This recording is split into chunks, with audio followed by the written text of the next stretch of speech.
الحمد لله وسلام على عباده الذين اصطفى.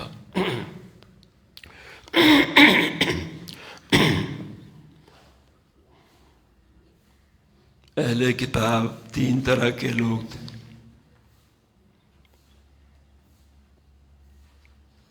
جیسے اہل قرآن، ہم سب اہل قرآن ہیں. بعض نہ جانتے ہوئے بھی اہل قرآن، بعض جانتے ہوئے بھی اہل قرآن، بعض مانتے ہوئے اہل قرآن.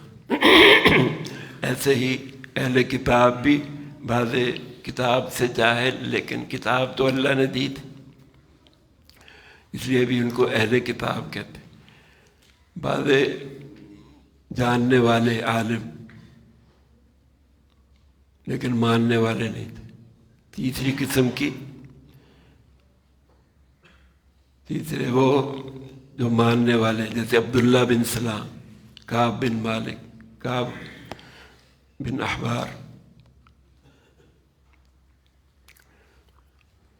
تو صرف کتاب، اہل کتاب ہونا کافی نہیں ہے، اہل قرآن ہونا کافی نہیں. جیسے فرمایا ہم نے قرآن کے وارث بنا دیا تین گروہوں کو. ثم اورثنا الکتاب الذین اصطفینا من عبادنا فمنهم ظالم لنفسه منهم مقتصد منهم سابق بالخیرات باذن اللہ. قرآن کے ہم نے وارث بنائے، اپنے چنے ہوئے لوگوں کو بنایا وارث. ان میں سے بعض ظالم ہیں، گناہ گار ہیں، وارث یہ بھی ہے. بعض درمیانے چال چلتے ہیں، بعض نیکیوں میں بہت ہی آگے بڑھے ہوئے. یہ سارے برابر نہیں ہوتے. عالم اور جاہل بھی برابر نہیں ہوتا، عالم بھی ہو عامل بھی ہو، عالم اس کے برابر نہیں ہوتا. وَلَئِنْ أَتَيْتَ الَّذِينَ أُوتُوا الْكِتَابَ بِكُلِّ آيَةٍ، اگر ان اہل کتاب کو، یہاں مراد ہے جو عالم لیکن مانتے نہیں، آپ ہر قسم کے معجزے دکھا دیں، تمام معجزے بھی دکھا دیں، ہر قسم کے معجزے بھی دکھا دیں، ساری آیتیں بھی پڑھ کے سنا دیں، ساری نشانیاں، عقلی دلائل بھی دے دیں، نقلی دلائل بھی دے دیں، ما تبعوا قبلتک، کیونکہ ضد ہے انہیں، میں نہ مانوں، انہیں تہیا کر رکھا ہے، ہم نے ماننا ہی نہیں. تو ضد کا کوئی علاج نہیں. معجزے، نشانیاں، آیتیں، عقلی نقلی دلائل ان کے لیے فائدہ مند ہوتے ہیں جو سمجھنے کی کوشش کریں. لیکن جو کہتا ہے جتنے مرضی دلائل دے دیں، جتنے مرضی معجزے دکھا لیں، جیسے ابو جہل، میں نہ مانوں، میں نے نہیں مانا. آپ صلی اللہ علیہ وسلم ایک دفعہ آپ کے پاس آیا تو کہنے لگا بتاؤ میری مٹھی میں کیا ہے، پھر میں آپ کو مان دوں گا. اگر آپ نے بتا دیا میری مٹھی میں کیا ہے، میں آپ کو نبی مان لوں. آپ نے فرمایا اگر تیری مٹھی کی چیز ہی بتا دے میں کون. اس نے کہا یہ تو بہت اونچی بات ہے. تو مٹھی میں جو کنکریاں تھیں انہوں نے کلمہ پڑھنا شروع کر دی، اشہدو ان لا الہ الا اللہ واشہدو ان محمد رسول.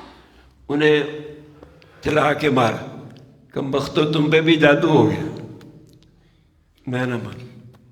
اہل کتاب کا بھی ایسے ہی حال، عالم ہو کر بھی. اس لیے کہتے ہیں صرف علم کافی نہیں ہے، تزکیہ بھی ضروری. علم اکیلا کافی نہیں. تزکیے کے بغیر، نفسانی خواہشات کو چھوڑے بغیر، ضد اور ہٹ درمی چھوڑے بغیر، اپنے آپ کو بڑا سمجھے بغیر، بڑا سمجھنا نہیں، اپنے آپ کو چھوٹا سمجھ، اپنا پیالہ دل کا خالی رکھ کے پھر یہی نشانیاں ابو بکر دیکھ رہے تھے، ایمان، اور دوسرے صحابہ دیکھ رہے تھے، ایمان میں داخل ہو رہے تھے. یہی ابو جہل دیکھتا تھا، چاند کے 2 ٹکڑے ہونا بھی دیکھ لیا. وَإِن يَرَوْا آیَةً يُعْرِضُوا، جو بھی نشانی دیکھتے ہیں منہ پھیر لیتے، میں نہ مان. وَيَقُولُوا سِحْرٌ مُسْتَمِرٌ مَا تَبِعُوا قِبْلَتَكَ، آپ کے قبلے کو انہوں نے ماننا ہی نہیں.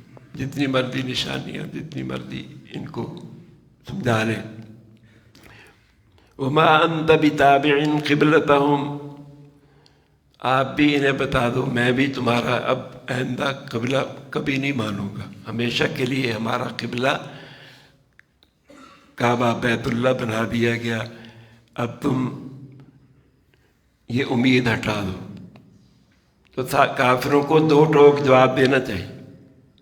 لکم دینکم ولی دین. وما هم بتابعین وما بعضهم بتابع قبلۃ بعض، یہ آپس میں ایک دوسرے کے قبلے کو بھی نہیں مانتے. یہودی عیسائیوں کے قبلے کو نہیں مانتے، عیسائی یہودیوں کے قبلے کو نہیں مانتے، لیکن ہمیں کہتے ہیں ہمارے قبلے کی طرف منہ کر لو. تو کس کے قبلے کی طرف منہ کریں، یہودیوں کے یا عیسائیوں؟ اگر یہودیوں کے کریں گے تو عیسائی پھر وہی کہیں گے. حالانکہ انہیں پتہ بھی ہے یہ صخرہ یہودیوں کا جو قبلہ یہ عیسیٰ علیہ السلام کے آنے پہ یہ منسوخ ہو گیا. تو اب آپ کے آنے سے یہ بھی منسوخ ہو گیا. جب ایک قبلہ منسوخ ہو گیا تو دوسرا بھی ہو سکتا، تیسرا بھی ہو سکتا. ایک نبوت ایک خاندان میں تھی تو دوسرے خاندان میں آ گئی. بنی اسرائیل میں تھی، اب بنی اسماعیل میں آ گئی. یہ اللہ کے لیے مشرق مغرب سارا اللہ کے لیے. اللہ جس کو چن لے. پہلے تمہیں چنا ہوا تھا، تم نے اللہ کے چناؤ کی قدر نہیں کی، تم سے تمہارا قبلہ بھی واپس لے لیا، نبوت کا منصب بھی تمہارے خاندان سے لے لیا. اب اس خاندان کو آزمانا ہے. ثم جعلناکم خلائف فی الارض من بعدہم. اللہ آزماتے ہیں بندوں کو، کسی کو دے کے آزماتے ہیں، کسی سے لے کے آزماتے ہیں، اور کسی سے نفس کے خلاف حکم دے کے آزماتے ہیں. عقل کے خلاف، نفس کے خلاف حکم دے کے. ایسے پاس تھوڑا کر امتحان لیتے، ہر ایک کی آزمائش ہوتی. علماء کی بھی آزمائش، عام آدمیوں کی بھی آزمائش. وَلَئِنِ اتَّبَعْتَ أَهْوَاءَهُمْ، ہوا کہتے ہیں ایک یا کے ساتھ ہوتی ہے، الف مقصورہ، ایک الف کے ساتھ. دونوں کا مطلب ہوا جو ہم استعمال کرتے ہیں، ہوا نیچے گرا دیتی. زور سے جب چلتی ہے تو بلڈنگوں کو، اب کل ہی اخبار میں یورپ میں اتنی تیز ہوا چلی، چھتوں کو اکھاڑ دی. ہوا جو ہے درختوں کو اکھیڑ کے رکھ دیتی، چھتوں کو گرا کے رکھ دیتی. اسی طرح نفسانی خواہش، اس کو بھی ہوا کہتے ہیں، یہ جہنم میں گرا کے چھوڑتی. یہ اہل کتاب لیکن نفسانی خواہشات میں مبتلا. وَلَئِنِ اتَّبَعْتَ أَهْوَاءَهُمْ، اگر آپ نے ان کی چاہت کو مان لیا. ان کی چاہت کیا ہے؟ ہمارے قبلے کی طرف منہ کرو. اگر جان بوجھ کر آپ نے مان لیا، کسی امتی نے مان لیا، لیکن اگر حکم ہی نہیں پہنچا، ان کے قبلے کی طرف منہ کر لیا، پھر گناہ نہیں ہے، یہ نمازیں ضائع نہیں ہوئیں.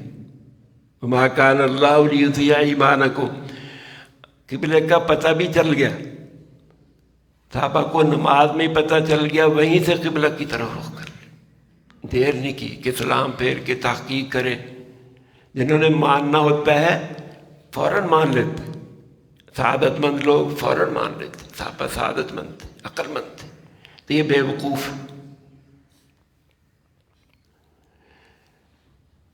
ان کی نفسانی خواہش کو، ان کی چاہت کو پورا کرنے کے لیے ان کی قبلے کی طرف رخ کر لیا. یہ ظالموں میں سے شمار ہو جائے.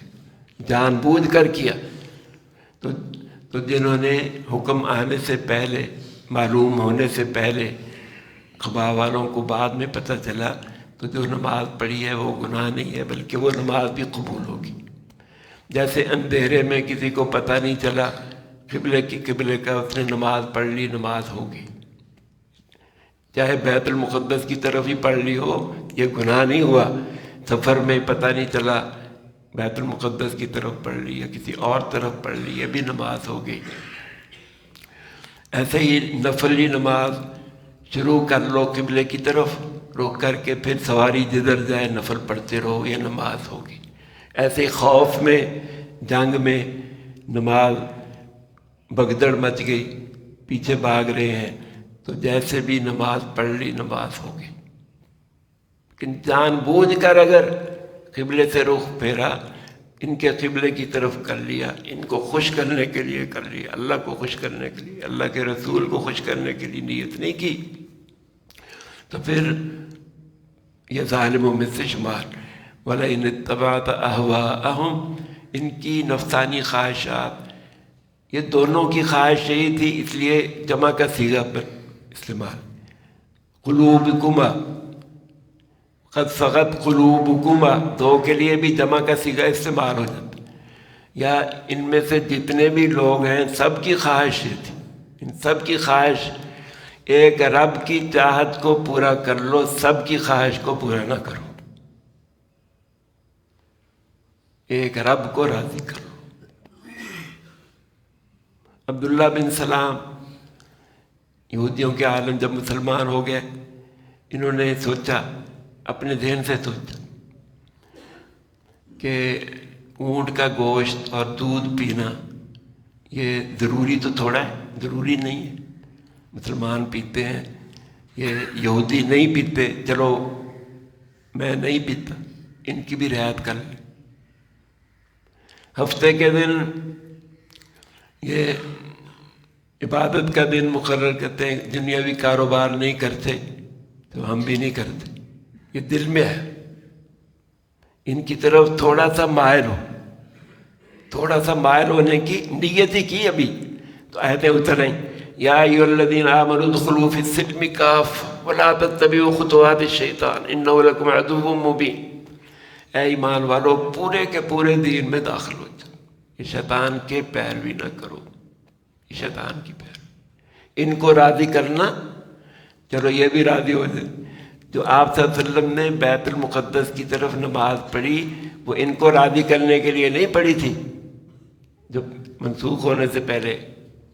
حاشا وکل، آپ صلی اللہ علیہ وسلم ان کو راضی کرنے نہیں، اللہ کا حکم، اللہ کا حکم. تو آپ صلی اللہ علیہ وسلم تو اس میں ذرا بھی داخل نہیں. امت میں سے اگر ان کی طرف مائل ہو گیا، دین کا خلاصہ دو چیزیں، لا ترکنوا الی الذین ظلموا لا تطغوا، دو لا میں دین جمع ہے. اپنے دین سے باہر نہ نکلو اور ظالموں کی طرف، بے دینوں کی طرف مائل نہ ہو، ان سے دوستی نہ لگو. اب اگر راضی کرنے کے لیے، ان کی چاہت پوری کرنے کے لیے ان کا قانون نافذ کر لیں گے تو یہ ظالموں میں سے شمار ہو جائے گے. ان کی صورت اختیار کریں گے، ان کا فیشن اختیار کریں گے، ان ظالموں کا. یہ سارے ظالموں کی مختلف قسمیں ہیں. یہ بھی ظالم، یہ علماء جو ہے نا اہل کتاب، یہ ظالم ہیں.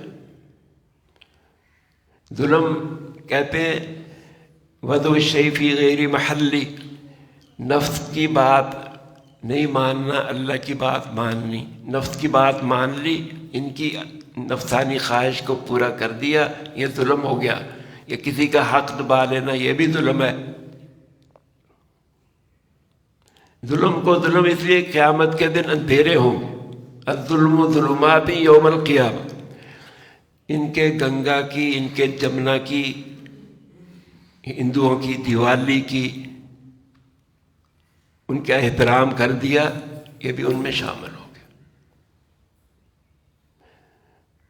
تو بڑا نازک معاملہ. ایک ہاتھ میں شریعت، ایک ہاتھ میں عشق.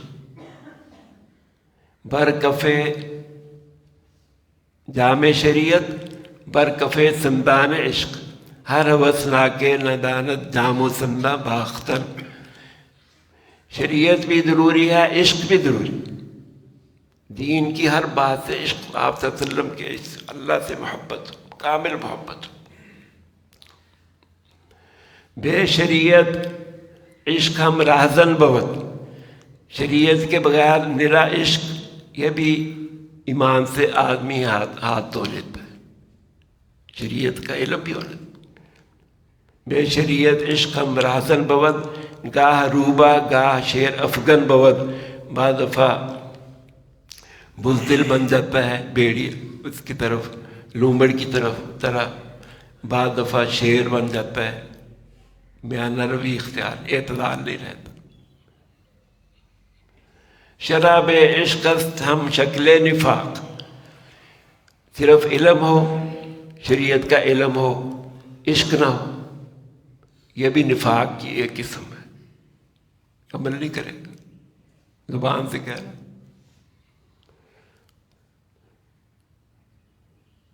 این چنی دین را بنے بالا طاق. ایسے دین کی ضرورت نہیں. گفت قطب الدین کا کی برملا، کن نماز بے حضوری را قضا. قطب الدین کا بختیار، یہ 7ویں ہجری میں بزرگ گزرے، بڑے بزرگ تھے. انہوں نے کہا بے حضوری، اللہ کو سامنے رکھ کے نماز پڑھو. اللہ دیکھ رہا ہے، اللہ کو میں دیکھ رہا ہوں. اگر نہیں پڑھی تو دوبارہ پھر پڑھو. یہ نماز ہی کیا، اس کو دوبارہ قضا کرو. سجدہ محروم از دیدار او، کہ بود معراج مومن خود بگو. جس سجدے میں اللہ نظر نہیں آتا تجھے تو تیری معراج کیسے بنے، ترقی کیسے ہوگی. تو یہ کعبے میں مسلمان کی ترقی ہے. کعبے کی طرف منہ کر رہا ہوں میں، اللہ کی طرف منہ کر رہا ہوں. اللہ خام خواہ کسی کو ترقی دے کر تنزلی نہیں دیتے. ان بنی اسرائیل کو ترقی دی اللہ نے، انہوں نے ناشکری کی تو ان کو اللہ نے نیچے کر دیا. اب امت سے اللہ یہ چیز نہیں چھینیں گے. یہ اس کو خیر امت بھی اس کو بنا دیا. قبلہ بھی ان کا اللہ نے قیامت تک یہ رکھ دیا. قرآن بھی ہمیشہ کے لیے ان کو کتاب دے دی. اب یہ ہماری قسمت ہے کہ کتنا ہم اس سے فائدہ اٹھاتے. اللہ ہمیں خوب فائدہ اٹھانے کی توفیق. الحمدللہ رب العالمین، الصلاۃ والسلام علی ربنا آتنا فی الدنیا حسنۃ وفی الآخرۃ حسنۃ وقنا عذاب النار. اللهم علمنا بما ينفعنا وانفعنا بما علمتنا. اللهم إنا نسألك الهدى والتقى والعفاف والغنى. صلی اللہ تعالی علی خیر خلقہ.